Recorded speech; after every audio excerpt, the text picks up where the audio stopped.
अब समझिए ममता बनर्जी क्या कह रही थी। ये कह रही थी कि बंगाल के लोग सावधान रहें, इस जिले में बाहरी लोगों के नाम वोटर लिस्ट में डाले जा रहे हैं और वो वोट डालने के लिए ट्रेन से आएंगे। बीजेपी ने फर्जी वोटर जोड़ने के लिए बोरियों में भरकर फॉर्म जमा कराए हैं और जिन लोगों के नाम कटे हैं उसका अभी तक समाधान नहीं हुआ है। ममता बनर्जी ने कहा कि ये लोग चुन चुनकर मुसलमानों, किसानों और राजवंशियों के वोट लिस्ट से बाहर कर रहे हैं। हालांकि बीजेपी ने तुरंत पलटवार किया। बीजेपी की तरफ से आज तृणमूल कांग्रेस की नेता और मोथाबारी से विधायक सबीना यास्मीन का एक वीडियो पोस्ट किया गया। इस वीडियो में सबीना यास्मीन लोगों के साथ कालियाचक में धरने पर बैठी हुई दिखाई दे रही हैं। इसके अलावा बीजेपी ने मुफक्किरुल इस्लाम की भी कई फोटोज रिलीज की, जिनमें वो ममता बनर्जी की पार्टी के कई नेताओं के साथ दिखाई दे रहा है।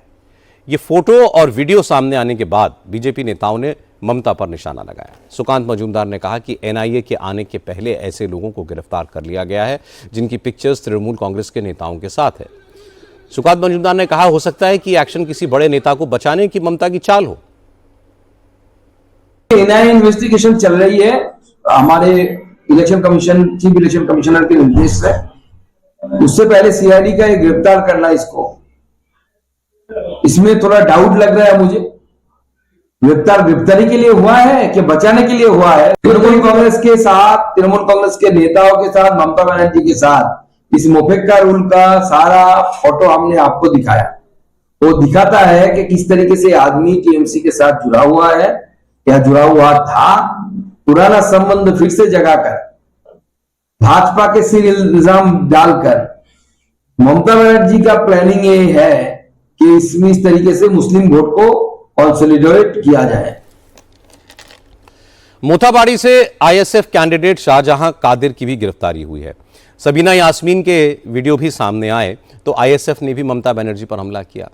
आईएसएफ के विधायक नौशाद सिद्दीकी ने शाहजहां कादिर को बेकसूर बताया। कहा, मोथाबाड़ी में मुसलमान तृणमूल कांग्रेस से नाराज हैं, यहां टीएमसी की हार तय है, इसलिए आईएसएफ के कैंडिडेट को फंसाने की साजिश की गई है। जोर से बोल रहा है कि ये पूरा कॉन्स्पिरेंसी है, टीएमसी वहाँ से निकलने का कोई चांस नहीं था, आईएसएफ का निकलने का सबसे बड़ा चांस था, इसीलिए हमारे कैंडिडेट के ऊपर झूठा इल्जाम लगा के ऐसा कर रहे हैं। हमारा जो कैंडिडेट है उसको जानबूझ के जो यहाँ के रूलिंग पार्टी हैं टीएमसी, उन लोगों को फंसाया। लेकिन हम लोग इसमें से डरने का आदमी नहीं है। हम लोग लड़ाई करेंगे, लीगली लड़ाई करके उनको निकालेंगे। अभी माहौल जो है टीएमसी और बीजेपी के खिलाफ है, खास करके मुसलमान समुदाय का जो वोट है टीएमसी की छोड़ के दूसरा पार्टी को पास जा रहा है। इसमें टीएमसी का बहुत दिक्कत हो रहा है। आईएसएफ नेता पीरजादा सिद्दीकी ने भी मालदा की घटना के लिए ममता को ही जिम्मेदार बताया। पीरजादा सिद्दीकी ने कहा कि दीदी कई दिन से एसआईआर के खिलाफ भड़काऊ बयान दे रही थी, मालदा कांड उसी का नतीजा है। मालदा में हुआ है, वहां हम देखे थे उस प्रोग्राम में, वहां का जो एमएलए है वो थे, वो वक्तव्य तकरीर दे रहे थे। ये ममता बनर्जी कुछ दिन पहले एक बात किए थे, अगर एक संप्रदाय एक हो जाए तो क्या हो सकते हैं।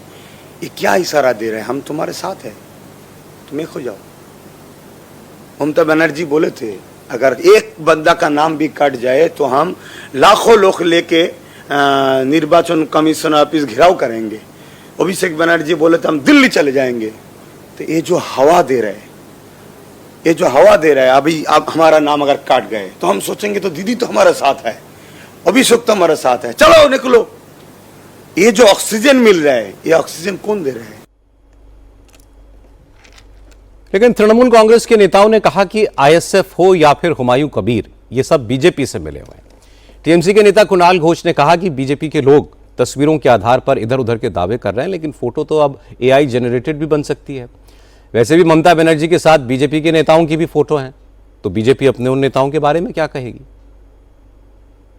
अगर भाजपा कोई तस्वीर दिखाए कल्याण बनर्जी के साथ तो उस पर डेट मेंशन करना चाहिए, क्योंकि हमारा पास इतना तस्वीर है, दीदी के साथ, तृणमूल के साथ शुभेंदु अधिकारी का तस्वीर है। तो अगर भाजपा को कोई तस्वीर पुराना दिखाना है तो डेट मेंशन करना चाहिए।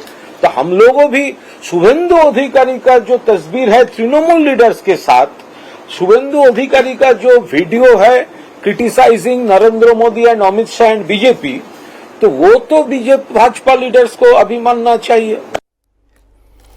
इसके बाद तृणमूल कांग्रेस की नेता सबीना यास्मीन भी सामने आई और उन्होंने कहा कि वो इस बार मुथाबारी सीट से कैंडिडेट नहीं है, पार्टी ने उन्हें दूसरी सीट से मैदान में उतारा है। बीजेपी तो हर बात में उनका नाम घसीटती आई है। क्योंकि मोताबाड़ी विधानसभा अब वहाँ पे मैं खड़ा नहीं हुआ हूँ, मोताबाड़ी विधानसभा में जो हुआ है ये सही बात नहीं है। बीजेपी मालदा आने से वो सबीना यास्मीन को ही देखता है, किसी को और ढूंढ नहीं पाता है। ये सुन के मेरा कान पच गया है। इतना सस्ता का राजनीति नहीं है, इतना सस्ता का राजनीति नहीं है। आदमी को सब कुछ मालूम है और 23 तारीख आदमी समझा देगा जो व्हाट इज व्हाट। ये डर अच्छा लगा, जो कुछ तो है हमारे पास, मेरे पास कुछ तो है, ये मुझे लेकर डर कर रहे हैं। हालांकि बीजेपी के नेताओं ने कहा कि अब ममता बनर्जी की पार्टी के लोग कुछ भी सफाई दें, एनआईए अब जांच करेगी तो हकीकत सामने आ जाएगी। शिशिर बाजोरिया ने कहा कि कुछ दिन पहले इसी इलाके में एक पुलिस थाने में आग लगा दी गई थी। उस वक्त ममता की पुलिस ने कोई एक्शन नहीं लिया क्योंकि पुलिस स्टेशन जलाने वाले टीएमसी से जुड़े थे।